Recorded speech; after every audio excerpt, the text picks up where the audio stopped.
Bonjour à toutes et à tous et heureux de vous retrouver pour les contrepoints de la santé. Bonjour Renaud.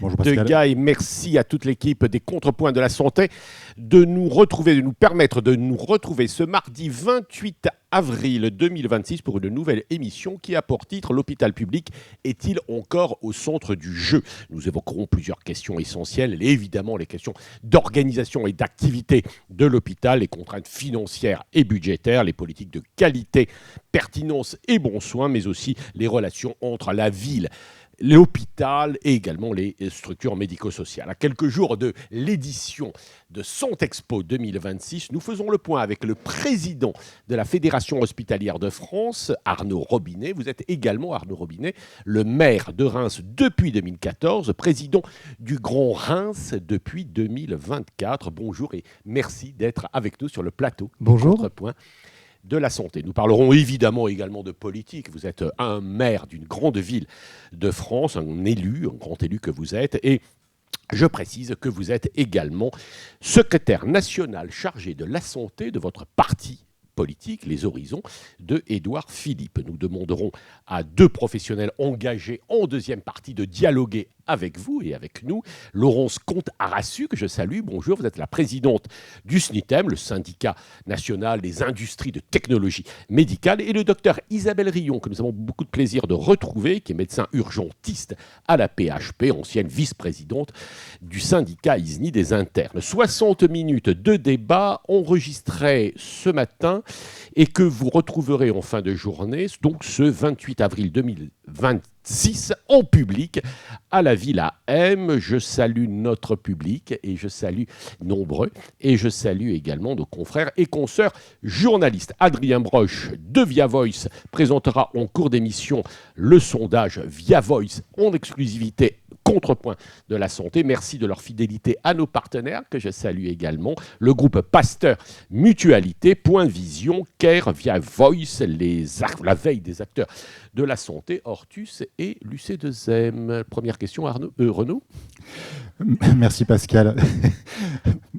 Arnaud Robinet, lors d'une dernière des études que la FHF a publiées, vous avez fait le constat que 73% des Français ont renoncé à au moins un soin en 5 ans, contre 63% en 2024, soit 7 millions de personnes supplémentaires.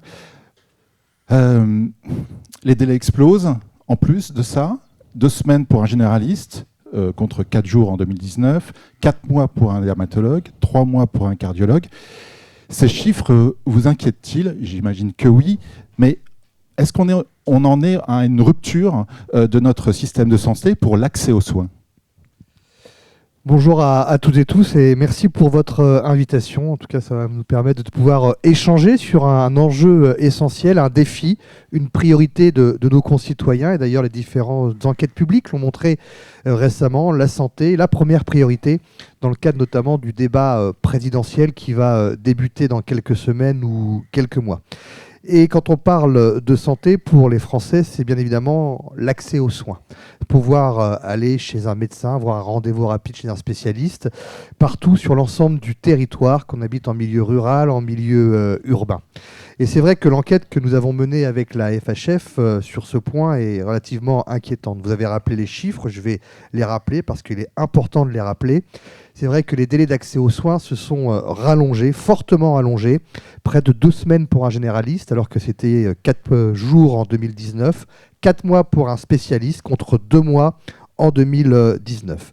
Vous avez rappelé ce pourcentage important, 73% de nos concitoyens ont renoncé au moins au cours de ces 5 dernières années à un soin, 7 millions de plus qu'en 2022, donc 7 millions de plus en 2 ans.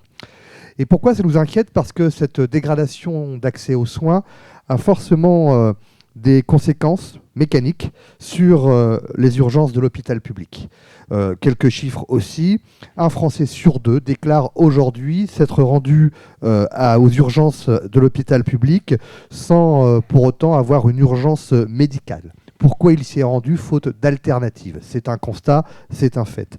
Et puis il y a un autre sujet également, ou un autre chiffre qui nous inquiète fortement, et qui est révélateur aussi de cette difficulté d'accès aux soins. Ça concerne un défi aussi qui est celui de la santé mentale, où la situation s'est fortement aggravée, puisqu'un Français sur deux confronté à des troubles psychiques rencontre aussi des difficultés de prise en charge. Arnaud Robinet, là j'interroge l'élu. Est-ce que pour vous, là, on est devant une faille du service public, où on a un vrai problème de service public de santé?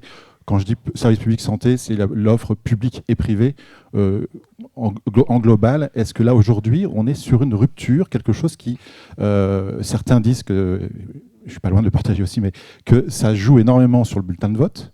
Tout à fait. On sait que c'est dit être, comme vous l'avez rappelé, une priorité pour les Français. On a vu aussi les élections précédentes que c'est jamais dans le débat présidentiel. Donc, il y a vraiment un vrai sujet ici. En tant qu'élu, comment vous percevez ce sentiment des Français face à cette rupture, face à l'accès aux soins? On parle beaucoup de confiance entre les Français et leurs responsables politiques. Et la santé est un outil majeur pour justement renforcer ou du moins retrouver cette confiance avec les pouvoirs publics. Et nous l'avons vu lors des dernières élections municipales, la santé était au cœur, je dirais, des débats dans chaque commune, que ce soit commune rurale ou que ce soit commune urbaine. Et avec une prise de conscience de la part des élus locaux. Cette prise de conscience, on l'a vu notamment, elle s'est révélée au moment de la crise sanitaire de la Covid. Parce que la difficulté, c'est que la santé n'est pas une compétence propre communale. D'ailleurs, personne n'a la compétence santé d'une manière institutionnelle. La région, département, alors le département c'est le médico-social, mais les communes, nous avons, nous, comme compétence, pouvoir jouer sur un levier d'action qui est celui du contrat local de santé, par exemple, en donnant des objectifs avec des différents partenaires sur nos territoires. Et il est vrai que les rencontres que l'on a pu faire, quand je dis nous, je ne parle pas de moi la première personne du pluriel, mais j'associe l'ensemble de mes collègues maires ou candidats. C'est vrai que l'accès aux soins a été, je dirais, une préoccupation majeure et que ça a pu faire la différence en termes de résultats électoraux.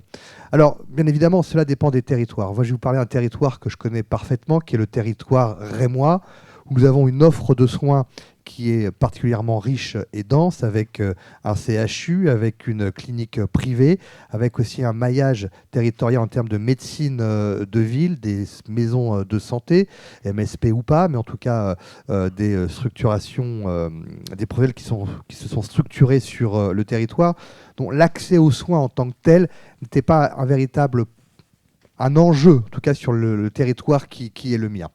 Par contre, quand on s'écarte un peu plus du département de la Marne, ou plutôt du pôle rémois, il suffit d'aller en Haute-Marne, dans les Ardennes, et même dans l'Aisne, même si on n'est pas dans la même région, mais nous sommes voisins de l'Aisne. Là, il y a un vrai sujet. D'ailleurs, on le voit parce que nombreux sont les Haut-Marnais, les Ardennais, les Axonnais à venir à Reims pour se faire soigner, pour se faire suivre.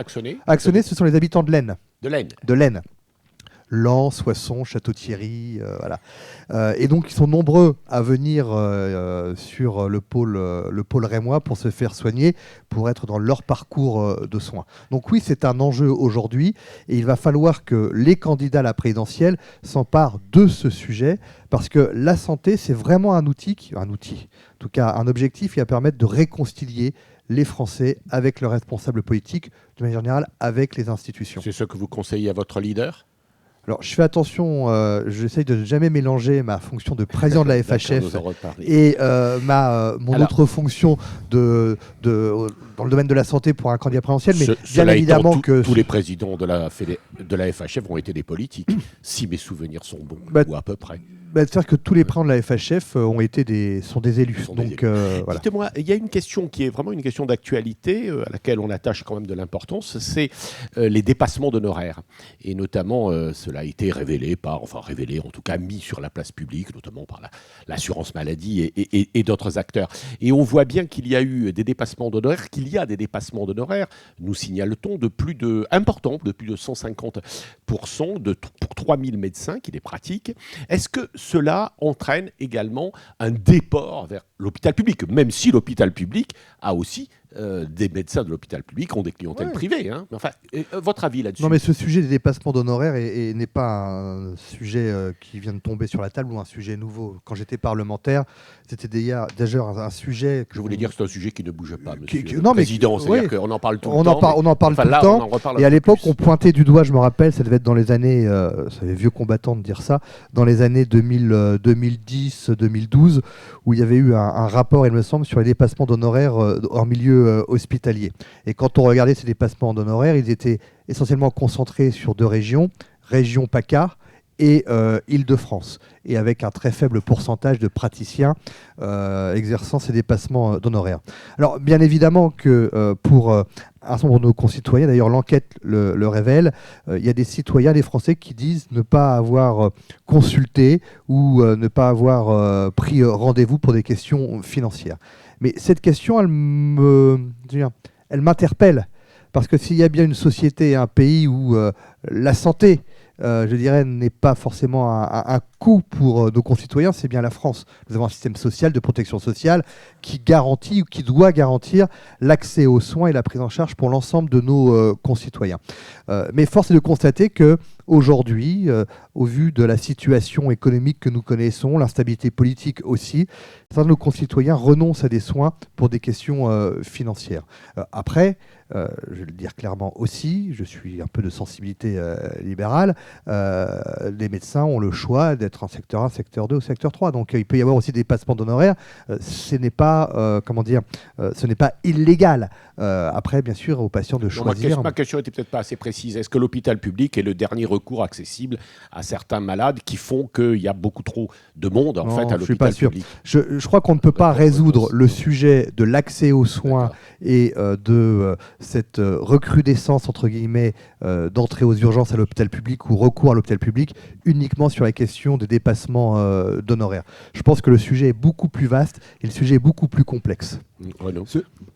Autour de ce sujet, en fait, de l'accès aux soins toujours, est-ce que jusqu'où l'hôpital, je sais que c'est une réflexion en termes de prise en charge populationnelle de l'hôpital qui regarde son territoire beaucoup plus maintenant, jusqu'où l'hôpital peut aller sur la prise en charge, ou en tout cas le souci de la prise en charge populationnelle, sur le rapport avec le premier recours. Où est la limite? On sait très bien que c'est un débat un petit peu récurrent entre la médecine de ville et l'hôpital. Il y a un point de connexion qui est l'hôpital de proximité, un autre peut-être de plus en plus, ça va être les CPTS.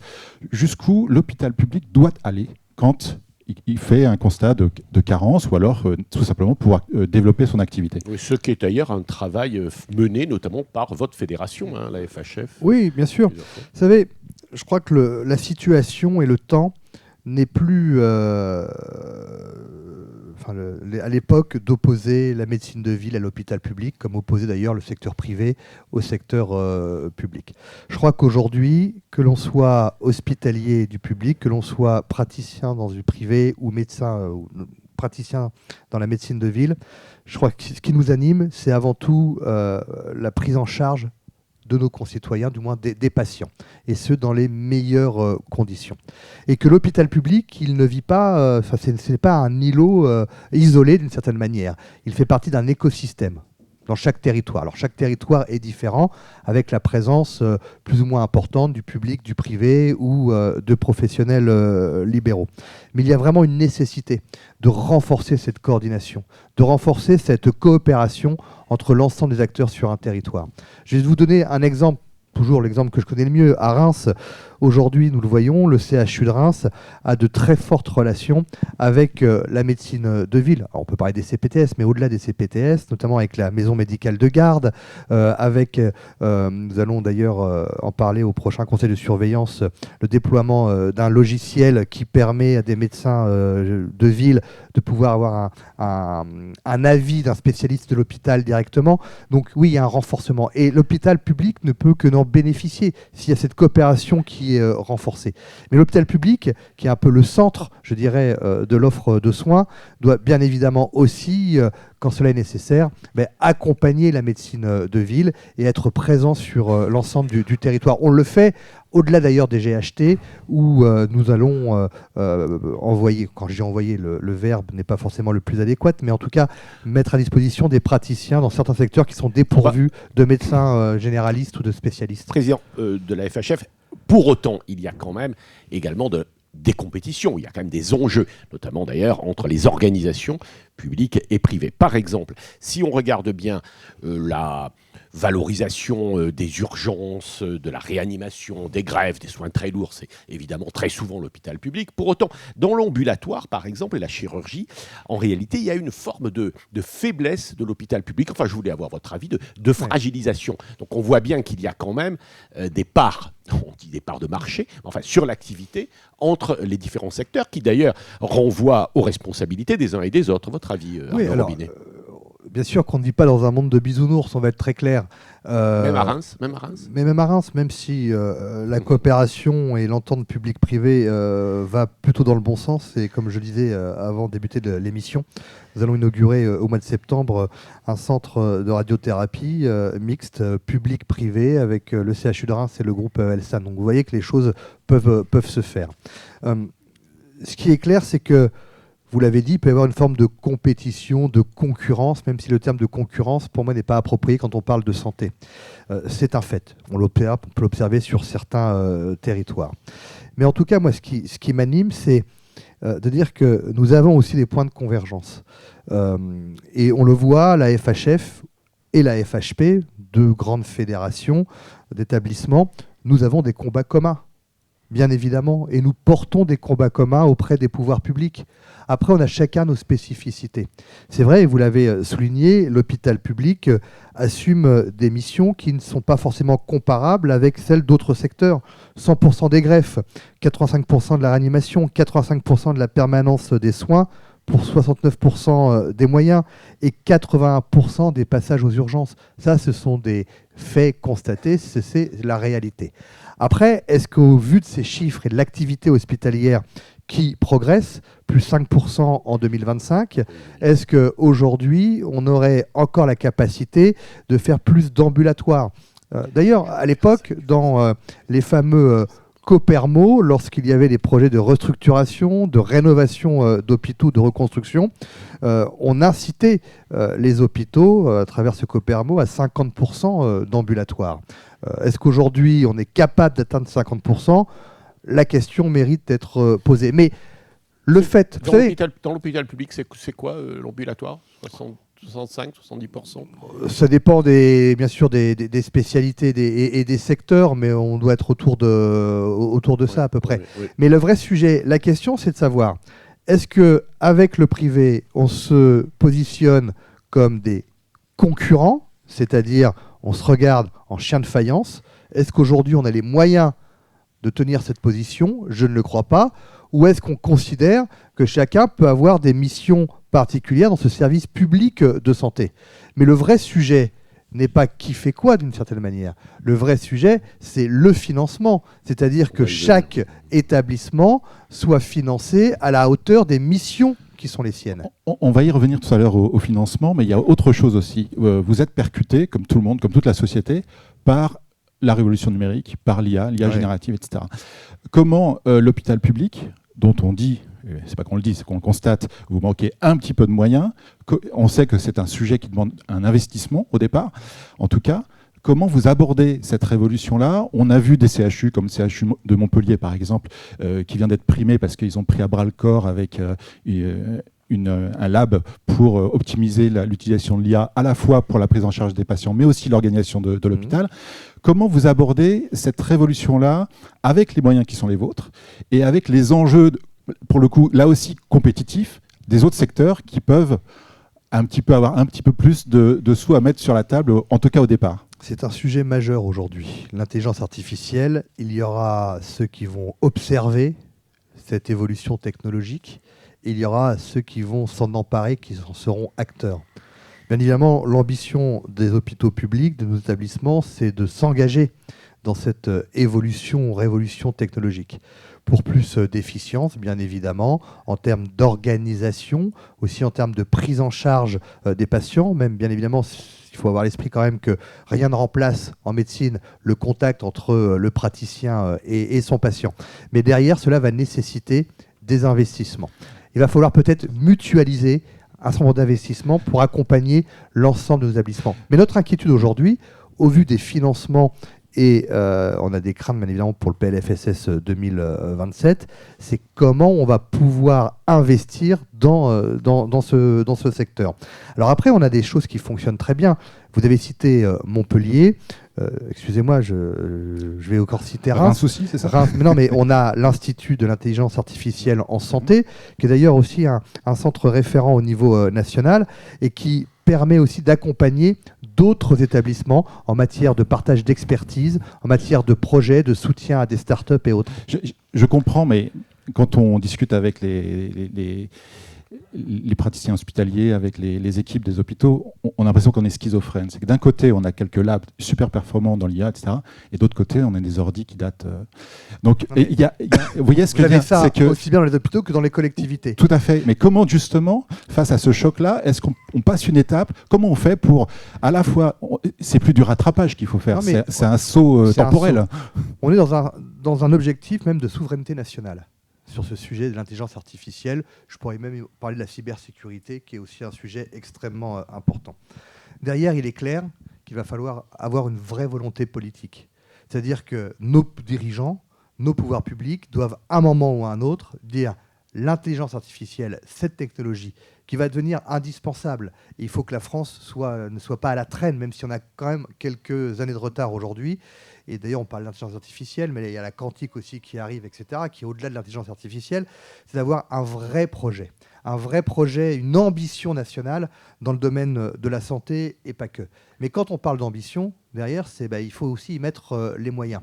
Et je reviens sur un sujet du financement, et ça peut en faire partie, sur ce contrat pluriannuel ou loi de programmation qui doit dire aux hôpitaux ou au système de santé français, public comme privé, médecine de ville comme établissement, de dire voilà les objectifs que l'on se donne aujourd'hui, les objectifs que l'on partage. On se donne 5 ans pour aboutir et atteindre cet objectif, et à partir de là, quels sont les moyens que l'on met en face, et on y va. Vous savez, on a connu ces objectifs, de telles ambitions, il y a quelques décennies, à l'époque Pompidou par exemple, ou même De Gaulle, en termes de nouvelles technologies, le TGV, le nucléaire, etc. On a eu des objectifs nationaux, on s'est donné les moyens, l'intelligence artificielle, et c'est un peu la même chose. Mais il nous faut des moyens, ça c'est très clair. Et d'ailleurs, le vrai sujet quand on parle de financement du système de santé et de l'hôpital public, on parle beaucoup bien évidemment de la prise en charge et des soins, on parle encore très peu, je trouve, de prévention, mais ce qui est essentiel, et c'est aussi une mission de l'hôpital public, notamment à travers nos CHU, c'est bien sûr l'excellence, c'est la recherche et c'est l'innovation. Voilà. Vous dites que tout le monde n'est pas De Gaulle. Certains disent que également certains ne sont pas Churchill. Mais enfin, voilà, c'est un joke. Dites-moi, sur l'activité, là vous êtes passé un petit peu rapidement, l'activité des hôpitaux publics, vous dites que vous semblez dire que ça remonte. Vous avez vraiment des chiffres fiables sur ce point L'activité de l'hôpital public remonte. Et pourquoi et comment on a des chiffres fiables, parce que l'intérêt de notre fédération, c'est qu'elle est aussi constituée en fédération régionale, et donc nous avons ces remontées de terrain au niveau, donc, grâce à l'ensemble de nos établissements. Et oui, l'activité a progressé en 2024 de plus 4%, en 2025 de plus 5%. C'est un réel. Alors comment on l'explique ? On l'a vu avec ces difficultés d'accès aux soins aussi, et notamment bien sûr que l'hôpital public est parfois le seul lieu d'accès aux soins possible sur des secteurs ou sur des territoires. Mais aussi, il faut avoir à l'esprit que la crise sanitaire a été l'objet, ou plutôt la cause, de ce qu'on appelait, et moi je le qualifiais de bombe à retardement, je dirais d'un déficit de prise en charge. Il y avait plus de 3 millions de séjours ou de patients qui n'avaient pas été pris en charge parce qu'il y avait des déprogrammations et autres. Et donc aujourd'hui, on rattrape cette activité et ce retard que l'on avait pu observer durant la crise sanitaire. Après, derrière, il y a une forte implication des hospitaliers.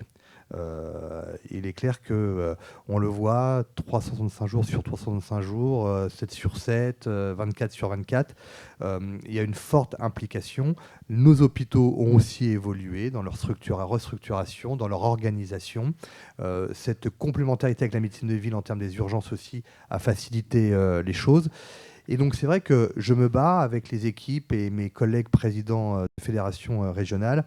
On se bat face à parfois ce discours que l'on peut entendre de certains responsables politiques, comme quoi l'hôpital public n'est pas performant. L'hôpital public, il est performant.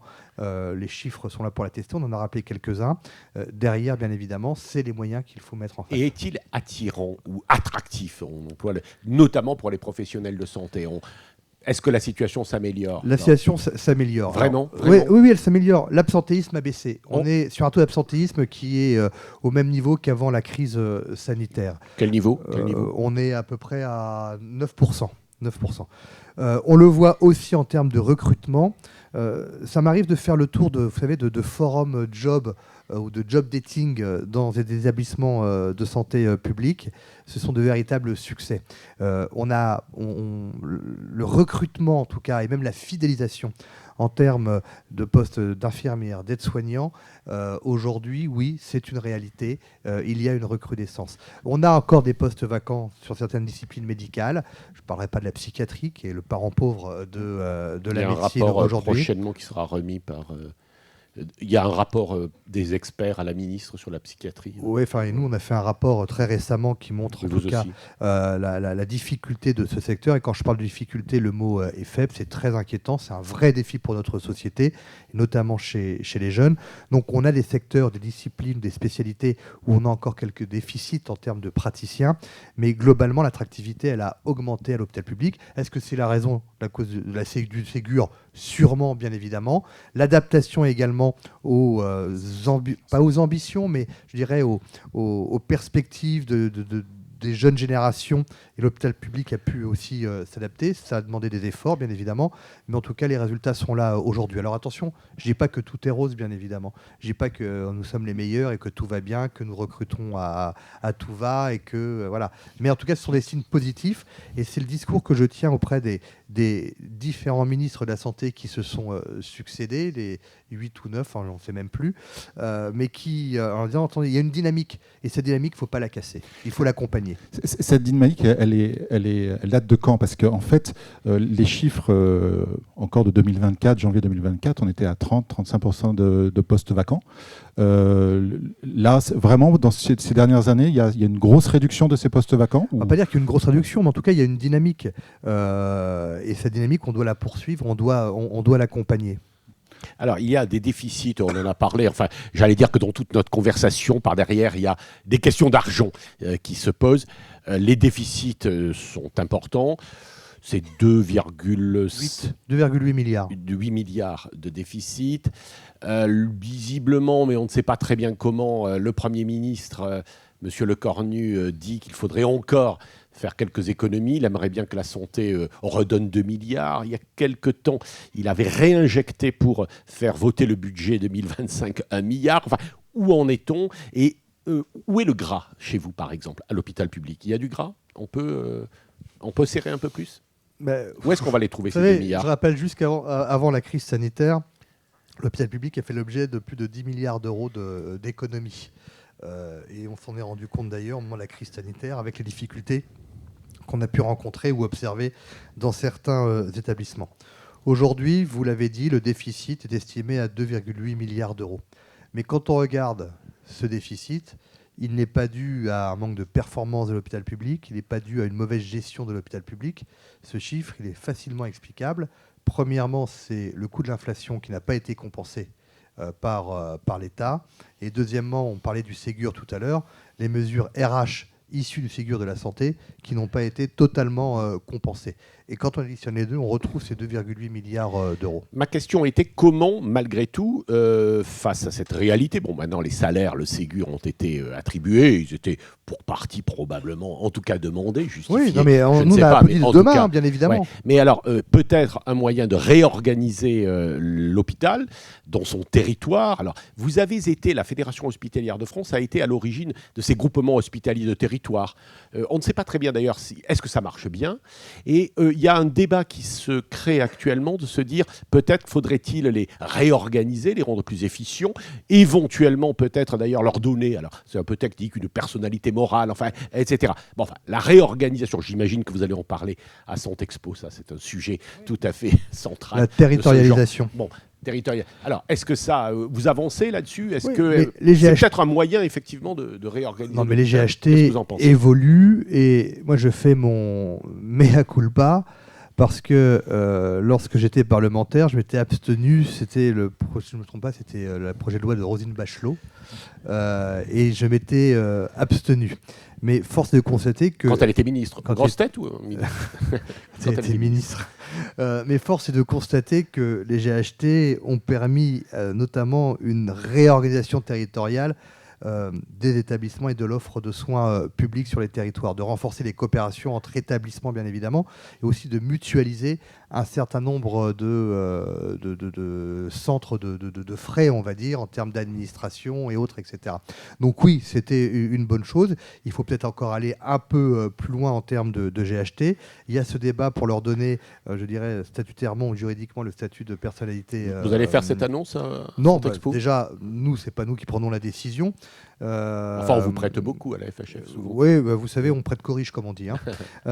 Mais en tout cas... Donc vous confirmez que vous êtes riche. Non, on n'est pas... CQFD, pour Donc, ceux qui n'ont pas suivi le débat. Vous savez, la FHF, comme d'autres fédérations, je cite la FHP et bien d'autres, on est aussi, on n'est pas décisionnaire, mais en tout cas, on est là pour alimenter le débat public, on est là pour faire des propositions au pouvoir public. On peut être parfois des centres de ressources sur certaines thématiques, mais malheureusement, nous n'avons pas les cordons de la bourse et nous ne sommes pas Bercy.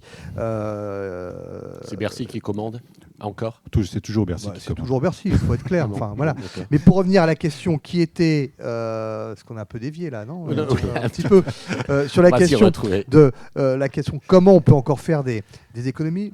Je le dis, il y a un moment, on ne pourra pas continuer à tenir un discours lorsqu'il y a une difficulté ou une défaillance dans le système de santé, de pointer du doigt uniquement l'hôpital. On ne pourra pas continuer à mener des réformes qui touchent uniquement l'hôpital. L'hospitalocentrisme, qui a été une philosophie durant des années, a montré ses limites. Ce n'est pas uniquement en voulant réformer l'hôpital qu'on améliore l'accès aux soins. Ce n'est pas uniquement en réformant l'hôpital qu'on améliore l'équilibre des comptes publics. Je le dis, l'hôpital public, il ne vit pas, je dirais, sur une île. L'écosystème santé, il existe, avec différents acteurs qui sont complémentaires, où chacun a son rôle, chacun a ses missions, et c'est l'ensemble qu'il faut faire évoluer. C'est une course de fond, en fait. C'est une vraie course de... Non, mais c'est une course parce de que le fond. trailer ouais. que vous êtes préfère une course de fond. Il paraît que vous êtes un grand trailer. Un grand trailer, non, mais en tout cas, c'est un sujet extrêmement important pour nos concitoyens et c'est aussi ce qui fait parfois, encore, je l'espère, aussi la spécificité de la France et qui symbolise l'excellence française, le système de soins et notamment le système curatif, qu'à un moment, il va falloir se donner les moyens, avoir une vraie vision politique et avec l'ensemble des acteurs et pas uniquement l'hôpital public. Deux questions rapides avant de passer à la séquence suivante. Peut-être, il y a un autre serpent de mer, c'est le mode de financement de l'hôpital. On parlait de réformes, etc. Il y a des réformes un peu en sous-main, on va dire. Il y a par exemple l'esprit bonus-malus à propos des éléments de qualité et de pertinence de prescription. On en est où de ce financement? Vous en parlez encore? C'est une discussion. On voulait sortir du tout et deux arts. On en est où? Parce que c'est un peu flou tout ça. Bah c'est très très flou, mais il me semble qu'il y avait eu ces annonces qui datent des vœux du président de la République au personnel de santé en 2021 ou 22. C'est ça. Ouais. Voilà. On a un peu statu quo, beaucoup d'annonces. Pour vous, ça mange pas, ça bouge pas. Pour l'instant, il n'y a pas forcément d'évolution particulière. Alors, est-ce que, voilà, parce qu'on ne peut pas parler du Ventoux et du trail, hein, tu n'en as pas le temps. Non, non. Attends, Non, tu es sûr, dommage. Non, je voudrais vous parler. Hier, il y a eu la Cour des comptes a fait une annonce importante. D'ailleurs, nous avons été invités à cette conférence de presse et nous avons vu qu'il y a des problèmes de qualité, évidemment, dans les hôpitaux notamment, enfin dans les établissements. Question rapide, Pascal. Oui. Établissement, que ce soit Faut-il public ou privé. renforcer les contrôles, repenser l'évaluation, changer la gouvernance? Il n'y aurait pas de pilote dans l'avion. Et tout cela, finalement, coûte très cher. 22 milliards de préjudices, enfin des sous-déclarations dans les hôpitaux, enfin qui masquent, qui pointent quand même des problèmes d'organisation dans les politiques de qualité et de pertinence. Votre avis, et on passe à la suite. J'ai lu le rapport qui est sorti, qui a été rendu public ce matin par la Cour des comptes. Il est sorti ce matin. Je veux dire, on prend acte de ce rapport et bien évidemment que la pertinence, que la qualité des soins est un enjeu majeur, aussi bien pour le public ou pour le privé. Attention aussi de ne pas caricaturer, je dirais, l'activité de nos établissements, publics comme privés, autour de ce rapport. Quand on regarde le nombre de patients et de Français qui sont pris en charge de manière avec des professionnels par les professionnels de santé, donc faire attention à ces chiffres. Mais bien évidemment que l'objectif, en tout cas pour la FHF, et je pense qu'il est partagé par l'ensemble des professionnels de santé, c'est d'améliorer la qualité, d'améliorer la prise en charge. J'ai lu brièvement dans le train ce matin quelques extraits de ce rapport. Il y a le sujet également, bien sûr, des effets iatrogéniques, aussi des médicaments. Voilà, je pense que ce rapport mérite d'être analysé point par point. Mais globalement, on ne peut qu'être d'accord. On veut l'amélioration de la prise en charge de nos patients et améliorer la qualité. Le rapport, le sondage maintenant. Oui, on passe à la séquence sondage. On vous interrogera en fin d'émission sur les 60 ans de Santexpo. Quand même. Il ne faut pas l'oublier parce que c'est un événement qui se rapproche à grands pas. Nous allons passer au sondage avec Adrien Broche de Via Voice. Adrien, bonjour. Sondage exclusif pour les Via Voice, les contrepoints. Que nous dit le sondage? Que disent les Français de l'hôpital aujourd'hui? Merci Renaud.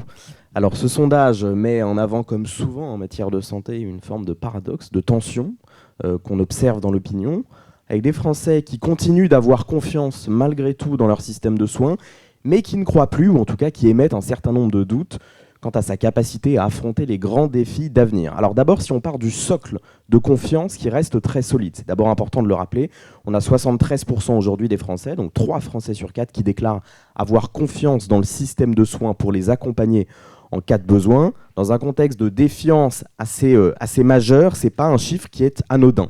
Cette confiance, elle s'explique assez bien quand on regarde l'expérience concrète qu'ont les Français aujourd'hui de leur système de soins et de l'hôpital public. Elle est encore largement positive. On a 75% des Français qui disent être satisfaits de l'accessibilité géographique de l'hôpital public. Donc effectivement, il y a un certain nombre de problématiques dans l'opinion sur l'accès aux soins dans les territoires, l'accès à la médecine de ville, à la médecine libérale. Le maillage de l'hôpital public sur le territoire français, il fait encore l'objet d'une large satisfaction dans l'opinion. 72% sont satisfaits en termes de qualité des soins, 66% en termes d'accueil. En gros, le système tient, on y accède, on est soigné, on est globalement bien pris en charge, mais c'est une remarque qu'on fait souvent ici au Contrepoint de la santé, cette confiance, elle n'est plus inconditionnelle, elle est exigeante. Et on va le voir, dès qu'on se projette, c'est là que le regard change et que les choses se corsent un petit peu. Précisément pourquoi? Parce que le futur inquiète. Un sentiment de fragilité croissant qui monte dans l'opinion. Quand on passe du vécu, de ce qu'on vit à l'instant T, au futur, on bascule d'une logique de confiance à une logique d'inquiétude. Avec un premier signal très fort, on en a parlé un petit peu sur la souveraineté sanitaire. On a 77% des Français qui estiment que la France ne maîtrise pas suffisamment sa souveraineté sanitaire. Ce chiffre, il nous dit quelque chose de profond. Ce n'est pas seulement une question de qualité des soins, de capacité à produire, mais aussi précisément d'anticiper, de ne pas dépendre des autres. Donc en gros, est-ce que notre système il est vraiment autonome? Et cette inquiétude, on va le voir, elle se prolonge très directement sur la question des crises.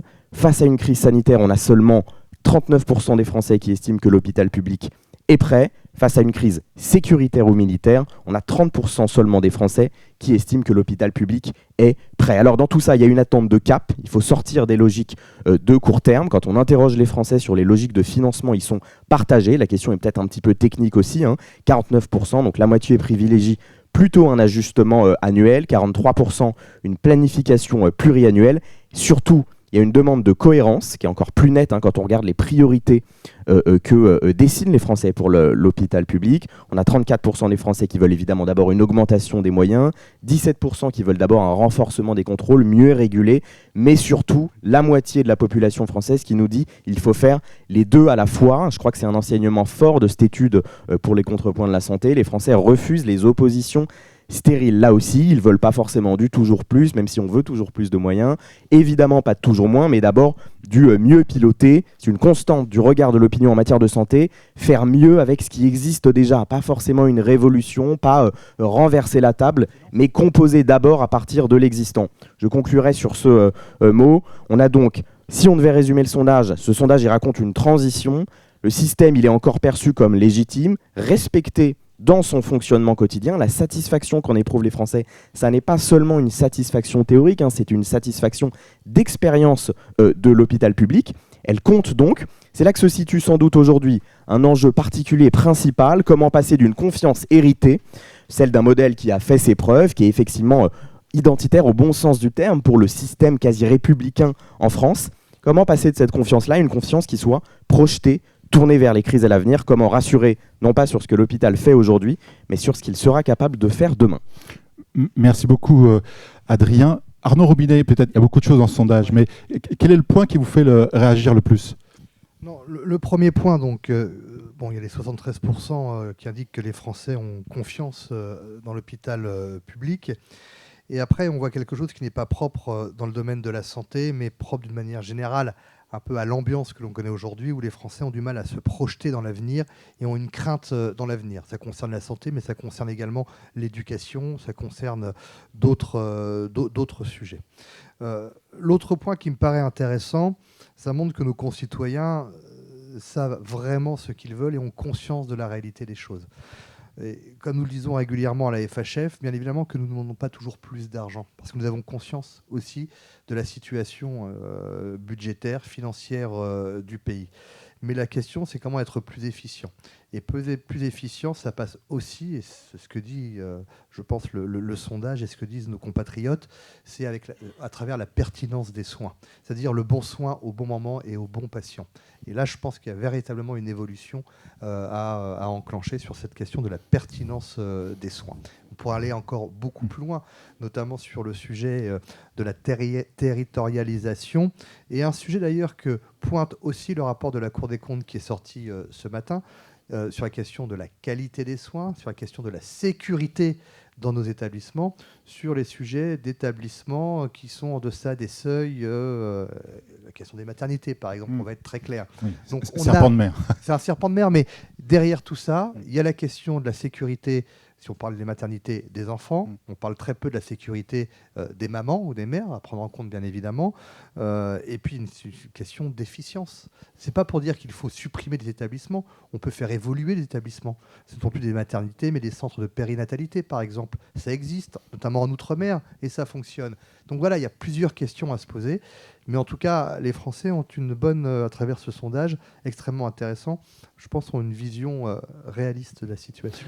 Merci Adrien, merci à Via Voice. Le sondage sera diffusé via la veille des acteurs de santé. Laurence Contarassu, bonjour. Vous êtes présidente du SNITEM, en pointe sur les problématiques d'innovation. Qu'avez-vous à dire à Arnaud Robinet, FHF, hôpital public, ce matin ? Merci pour l'invitation. Monsieur Robinet, bonjour. Bonjour. Alors aujourd'hui, on l'a vu, les hôpitaux sont pris entre deux impératifs, faire des économies et en même temps, comme on vient d'en discuter, assurer une souveraineté. Alors, j'avais écrit sanitaire au début, on pourrait la discuter. Concrètement, est-ce qu'on peut encore attendre de l'hôpital public qu'il soit un partenaire des industriels du dispositif médical, ou est-ce qu'il est devenu uniquement un acheteur au prix le plus bas, dans un monde où, j'aime le rappeler, il n'y a pas de santé sans dispositif médical, et j'ajouterais aussi en tant que vice-présidente de la PEFIS, sans médicaments. L'hôpital public, je le disais dans les propos introductifs, au-delà bien évidemment du sujet du curatif, du sanitaire, c'est le lieu, ce sont les établissements où on parle de recherche, d'innovation. et que l'hôpital public ne peut pas être considéré ou ne doit pas être uniquement un consommateur, peut-être même comme une collectivité, un consommateur à travers d'appels d'offres, à travers, je dirais, des prestataires pour pouvoir assurer ses missions et ses fonctions.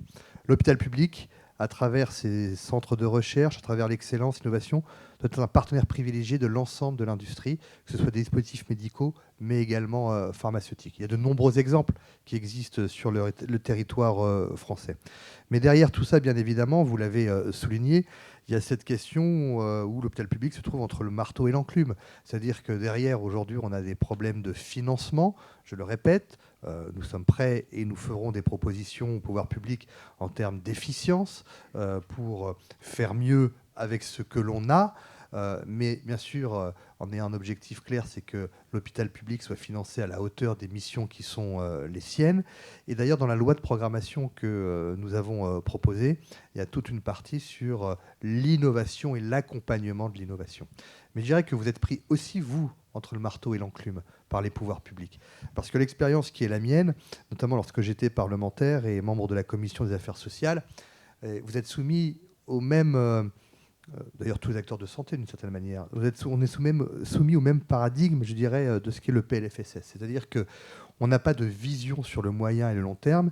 Et chaque année, nous sommes soumis à ces annonces de réduction budgétaire ou d'accompagnement, et notamment tout ce qui est autour de l'industrie, que ce soit le médicament ou les dispositifs médicaux, où chaque année, pour rééquilibrer, on va prendre 1 milliard par-ci, 2 milliards par-là aux industriels. Après, c'est un choix politique. On l'assume ou on ne l'assume pas. Moi, je m'y suis toujours opposé parce qu'on a besoin, notamment pour répondre aux défis qui sont les nôtres, on a besoin de cette relation extrêmement étroite entre le système de santé publique et l'industrie. Et je vous le dis également, et j'en fais aussi une forme de mea culpa, on a été trop loin en termes de législation à un moment, et j'en ai été le rapporteur de la fameuse loi sur le médicament, qui a aussi freiné, je dirais, cette relation étroite entre établissements de santé et industrie. On sortait de la crise du Mediator, je faisais partie de la commission d'enquête à l'époque. Xavier Bertrand était ministre de la Santé, et j'étais donc rapporteur de la loi. On a fait peut-être une loi qui était une loi en réaction à ce qui s'était passé avec le scandale ou l'affaire du Mediator, et sans avoir pu anticiper, en tout cas, l'évolution des choses et avoir une perspective sur le moyen et le long terme. Arnaud Robinet, Laurence Contarastu, merci beaucoup. Merci. Voilà, nous avons beaucoup de plaisir également de recevoir maintenant Isabelle Rion, docteur Isabelle Rion. Vous êtes médecin urgentiste à la PHP. Vous allez dialoguer avec nous. Je rappelle que vous avez été vice-présidente du syndicat des internes. Vous avez sans doute à dialoguer sur quelques points avec le président de la Fédération hospitalière de France. Bonjour Monsieur Robinet. Bonjour. Moi, je souhaiterais qu'on parle un peu de ceux dont on a peu parlé ce matin, qui sont les professionnels de santé qui font l'hôpital public, que ce soit tous, de l'administratif aux médecins, à l'aide-soignant, aux infirmiers, qui sont quand même un des gros leviers actuellement sur la performance des établissements. Pour vous, sur les mesures d'attractivité et en particulier de fidélisation, parce qu'il ne suffit pas de faire venir les gens, il faut les garder. Il faut garder les compétences à l'hôpital. Pour vous, quels sont les leviers qui n'ont pas encore été utilisés ou qui sont trop peu utilisés sur ce sujet encore actuellement ? Vous savez, je vais faire le distinguo entre attractivité et fidélisation, comme vous l'avez fait. Sur l'attractivité, on est plusieurs institutions à avoir un rôle à jouer, notamment en direction des jeunes infirmiers ou infirmières, aides-soignants dont on a besoin pour faire tourner nos services, mais également envers les jeunes médecins. Il y a bien évidemment ce que peut offrir l'établissement en tant que tel, en termes d'accompagnement, en termes d'organisation fonctionnelle de l'établissement. Mais on le voit aussi, les collectivités, là je prends ma casquette de maire ou de président d'agglomération, on a un rôle extrêmement important à jouer pour renforcer cette attractivité et même la fidélisation. Ça passe par quoi ? Ça passe par les politiques de logement, des politiques de mobilité. Et aujourd'hui, nous avons, alors à Reims, mais la FHF également avait conventionné avec CDC Habitat, c'est-à-dire des logements réservataires, entre guillemets, ou réservés pour les professionnels de santé.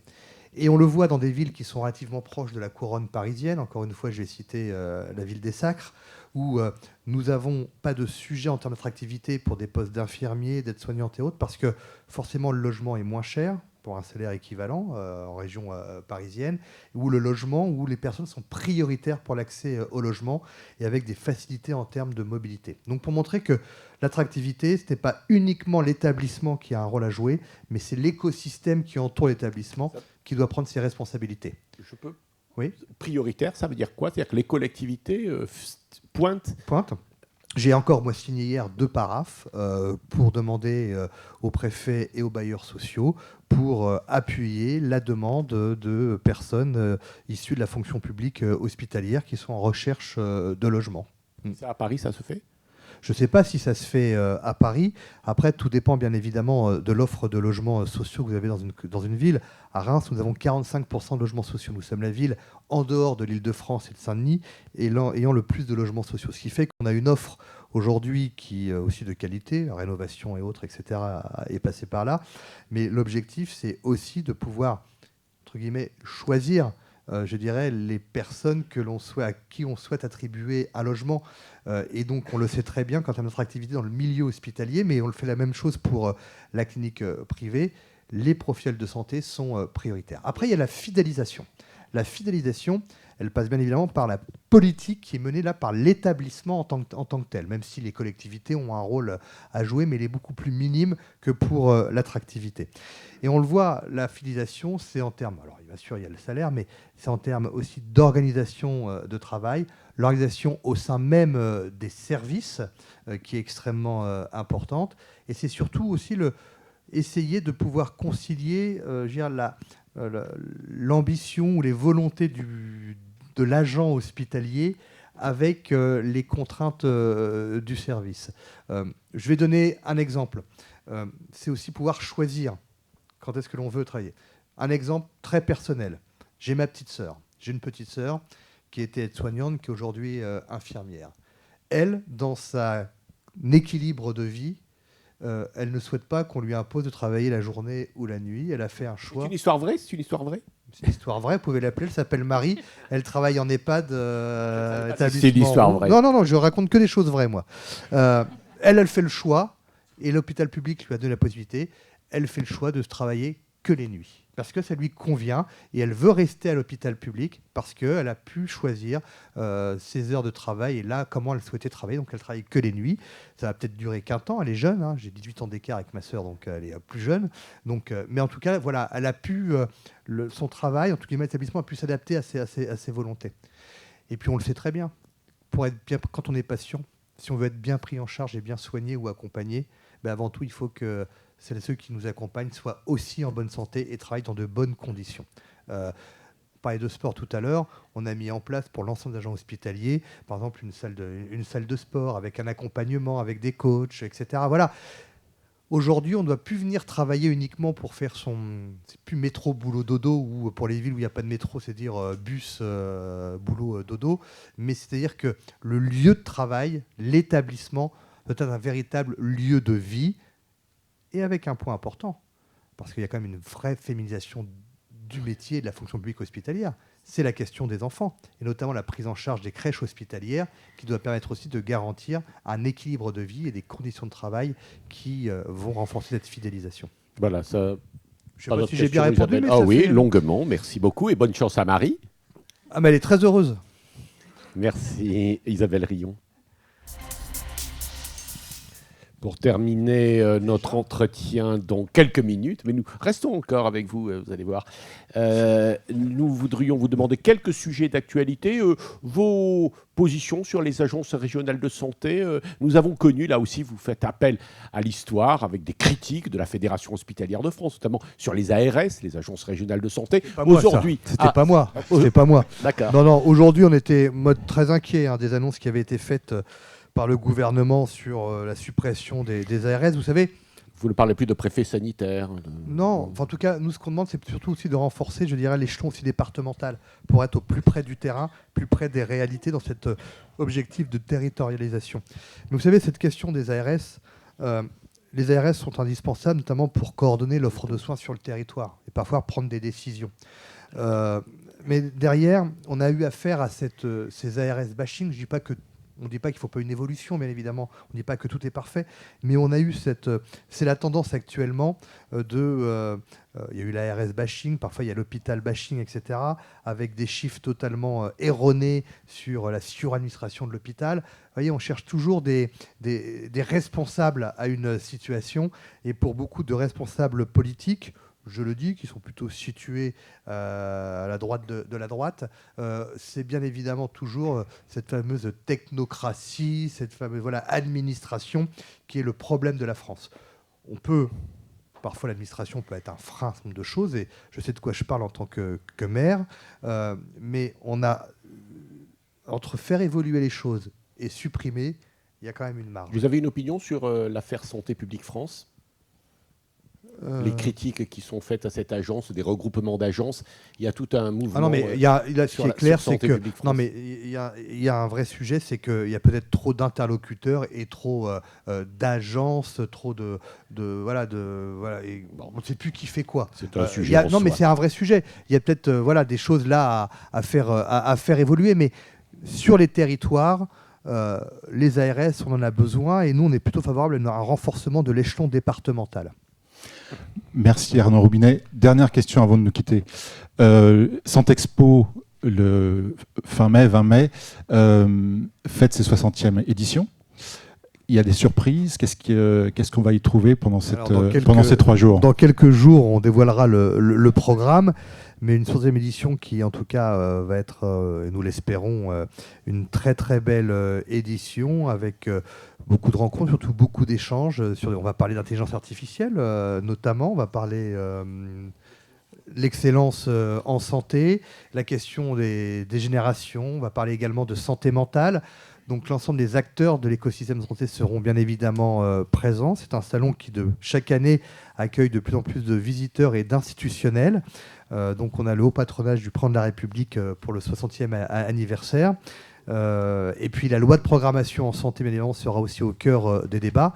Donc je vous invite durant ces 3 jours à venir débattre, échanger sur ce qui nous rassemble, qu'on soit public, privé, libéraux, fonctionnaires et autres. C'est bien sûr la santé, notre système de santé que l'on veut faire évoluer, que l'on chérit tant, mais qu'il faut que celui-ci puisse évoluer dans les meilleures conditions. Nous y serons. Mais enfin, 60 ans, c'est un petit âge. 60 ans, oui, pas non plus terrible. Tino Rossi avait une très belle chanson qui disait « La vie commence à 60 ans ».